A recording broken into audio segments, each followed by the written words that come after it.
Step 1. How to create the customer. You can create a new customer in 2 simple ways. The first option is to click New Customer. Just fill in the customer's details, enter the job location, and add customer. You can do this even if you don't have an appointment scheduled yet.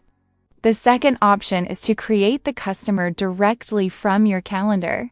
Let's say somebody calls over the phone and wants to book an appointment for tomorrow at 10 a.m. You can see it's available right now. Simply highlight that time slot and this window will appear. Now fill in the customer information. I've filled in the customer information along with the preferred method of contact.